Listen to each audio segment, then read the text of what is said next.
জনাইছো মোৰ অন্য এটা নতুন ভিডিঅ'লৈ পৃথিৱীৰ এনেকুৱা কোনো শক্তি নাই যি শক্তিয়ে এবাৰ লুইনজ্যোতি গগৈ ইলেকশ্যনত হেৰুৱাব পাৰিব স্বয়ং নৰেন্দ্ৰ মোদী আহিলেও তেওঁক হেৰুৱাব নোৱাৰে লগতে আৰু কেইটামান বহুতো গুৰুত্বপূৰ্ণ কথা লুইনজ্যোতি গগৈ এই সভাত মন্তব্য কৰিছিল তেন্তে আহকচোন ৰাইজসকল আমি সম্পূৰ্ণ ভিডিঅ'টো উপভোগ কৰো যে এইখন সভাত লুইনজ্যোতি গগৈ কি মন্তব্য দিছিল সম্পূৰ্ণ ভিডিঅ'টো উপভোগ বিৰোধী ঐক্য মঞ্চৰ প্ৰাৰ্থীগৰাকী এই অভাজনৰ লগত যুঁজ হৈ থকা নাই এখন যুঁজ বিজেপি তেওঁলোকৰ মিত্ৰজোঁটৰ প্ৰাৰ্থীগৰাকীৰ লগত সাধাৰণ জনগণৰ সাধাৰণ খাটি খোৱা মানুহৰ যুঁজ যাক অন্যায় কৰা হৈছে এই যুঁজখন এই প্ৰাৰ্থীগৰাকীৰ লগত আমাৰ জাতীয় জীৱনৰ যুঁজ জাতিটোৰ যুঁজ জাতি মানে অসমৰ প্ৰতিটো জাতি জনগোষ্ঠী ভাষা বাকী ধৰ্মাৱলম্বী লোকক লৈ একত্ৰিতভাৱে যি মহাজাতি সত্তাৰ কথা কওঁ এই মহাজাতি সত্তাৰ লগত বিজেপি প্ৰাৰ্থীগৰাকীৰ যুঁজ গতিকে এই কথা আপোনালোকে সকলোৱে মনত ৰাখিব আৰু আমিও মানুহৰ জনতাৰ কণ্ঠ হ'বলৈ প্ৰয়াস কৰিছোঁ যি অন্যায় তেখেতসকলে কৰিছে যি অন্যায় বিগত সময়ছোৱাত প্ৰাৰ্থীগৰাকীয়ে কৰিছে তাৰ উত্তৰ দিবৰ কাৰণে এটাই সময় এটাই সুযোগ এইটো 2024 চনৰ লোকসভা নিৰ্বাচন এই কথা কংগ্ৰেছ কেতিয়াও নাথাকে সুযোগ আৰু দ্বিতীয় নাপাব অন্যায় কৰি আহি এই বিধায়ক হ'ল সাংসদ হ'ল মন্ত্ৰী কৰিলে মুখ্যমন্ত্ৰী কৰিলে কেবিনেট মন্ত্ৰী কৰিলে ৰাইজক ডিব্ৰুগড়ক অসমৰ জনতাক দিলে কি ইয়াৰ হিচাপ মই লৈ আহিছোঁ মই বিগত সময়ছোৱাত কৈ আহিছোঁ যে অসমৰ সমাজ জীৱনত আটাইতকৈ বেছিকৈ ক্ষতি কৰা সাম্প্ৰতিক সময়ৰ ব্যক্তিগৰাকী কোন বিজেপিৰ প্ৰাৰ্থীগৰাকী মই ক'ব নালাগে এটা হিচাপ কৰিছোঁ দুদিনমানৰ কাৰণে দিল্লীলৈ গৈছিলে কাৰণে অলপ মানুহে পাহৰিছে এতিয়া যেতিয়া ঘূৰি আহি আকৌ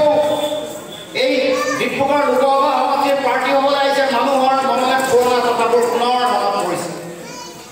কেনেকৈ অন্যায় কৰিছে আমাক কেনেকৈ অন্যায় কৰিছে সমাজক কেনেকৈ অন্যায় কৰিছে আমাৰ জাতি জনগোষ্ঠীসমূহক কেনেকৈ অন্যায় কৰা হৈছে আমাৰ ভাষা আমাৰ কৃষ্টি আমাৰ সংস্কৃতি কেনেকৈ অন্যায় কৰা হৈছে অসমৰ মানুহৰ ৰাজনৈতিক ভৱিষ্যতক কেনেকৈ আমাৰ ডেকা প্ৰজন্মক অন্যায় কৰা হৈছে কেনেকৈ আমাৰ মাটি বেছি কেনেকৈ বেলেগৰ হাতত তুলি দিবৰ কাৰণে উঠি পৰি লাগিছে এইবোৰ কথা এতিয়া লাহে লাহে পুনৰ মানুহৰ মনলৈ আহিছে গতিকে মই ক'ব খোজোঁ আপোনালোকে কেতিয়াও ভয় খাব লগা কথা নাই আমাৰ হাতত ৬২% ভোট আছে আমি জিকিব পৰা সকলো সক্ষমতা আছে কেনেকৈ আমি জিকিব পাৰোঁ আপোনালোকৰ লগত স্পষ্টকৈ ক'ব খোজোঁ আপোনালোকৰ মনত থকা যিটো তুল্যমান এই যে ভাওনাত এখোজ আগলৈ দিয়ে দুখোজ পিছুৱাই আহে আকৌ দুখোজ আগলৈ দিয়ে এই যে যিটো কয় যে ৯ যদু ৯ কষ্ট সেই ভাৱটো আজিৰ পৰা আঁতৰি যাব ৬২% ভোট আমাৰ আছে বিৰোধী শিবিৰৰ আছে ইয়াক একত্ৰিত কৰি ৰখাৰ দায়িত্ব আপোনাৰ আৰু মোৰ আমাৰ সকলো দলীয় কৰ্মকৰ্তা আমি জিকিমে নিশ্চিত কাৰণ মনত ৰাখিব যোৱা বিধানসভা নিৰ্বাচনত ৯টা বিধানসভা এতিয়া 10টা হ'ল 10টা বিধানসভা মিলি এটা এই ডিব্ৰুগড় লোকসভা তেওঁলোকে কথাই কথাই ডাঙৰ কৰা কথা কৈ থাকে তেওঁলোকৰ আমাৰতো ডিব্ৰুগড় লোকসভাৰ মানুহৰ জনগণৰ প্ৰথম জয়টো আহিলে যিদিনাখনে তেওঁলোকে এই সমষ্টিৰ পৰা আগৰ প্ৰাৰ্থীগৰাকীক তেওঁলোকে ইয়াৰ পৰা আঁতৰাই দিব লগা হৈছে পলাই প্ৰথম দিব লগা অৱস্থা যিদিনাখনে হ'ল সেইদিনাখনে ডিব্ৰুগড়ৰ সংগ্ৰামী মানুহৰ প্ৰথম জয়টো আমাৰ সকলোলৈ আহিছে কাৰণ তেওঁলোকৰ লোকসভাত 10গৰাকী বিধায়ক 2গৰাকী মন্ত্ৰী ৰাজ্য চৰকাৰৰ মন্ত্ৰী 2গৰাকী কেন্দ্ৰীয় চৰকাৰৰ মন্ত্ৰী এগৰাকী কেবিনেট মন্ত্ৰীগৰাকী তেওঁলোকৰ ৰেংকৰ হিচাপত প্ৰথম 5গৰাকীৰে ধৰে 42টা তেওঁলোকৰ কৰ্মকৰ্তা তাৰ পাছতো তেওঁলোকে ভয় খায় যাক আমাক তেওঁলোকে ক্লাবৰ সভাপতি সংঘৰ সভাপতি বুলি কৈ আছিল নহয় এতিয়া ক্লাবৰ আৰু সংঘৰ সভাপতিৰ ভয়ত তেওঁলোকৰ মহাপ্ৰতাপী সাংসদ ডিব্ৰুগড় লোকসভাৰ পৰা পলাব লগা হৈছে গতিকে এই প্ৰথম পৰাজয় বিজেপি এই পৰাজয়ৰ যিটো আধাৰ এই আধাৰৰ ওপৰত আমি সকলোৱে নতুনকৈ ভেটি নিৰ্মাণ কৰিব লাগিব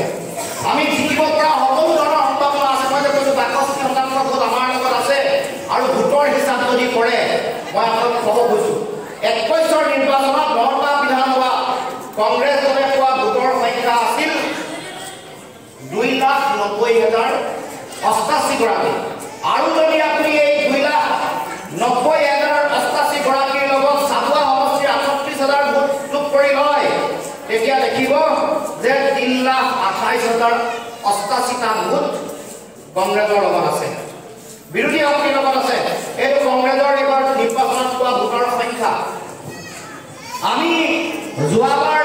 অসম জাতীয় পৰিষদে পোৱা ভোটৰ সংখ্যা 1.5 লাখ হ'ব 1,47,000 হ'ব এইটো ডাঙৰ কথা নহয় সকলো সমষ্টিতে লুৰিণজ্যোতি গগৈ উঠা আছিল মই কিন্তু আপুনি হিচাপ কৰক এভাৰেজ আমাৰ ওচৰত 25,000 26,000 27,000 এভাৰেজ ভোট মোৰ লগত আছে জাতীয় পৰিষদৰ লগত আছে দুনিয়াৰ সমষ্টি নামতে এভাৰেজ 25,000 কম ভোট নাই এতিয়া আৰু বাঢ়িছে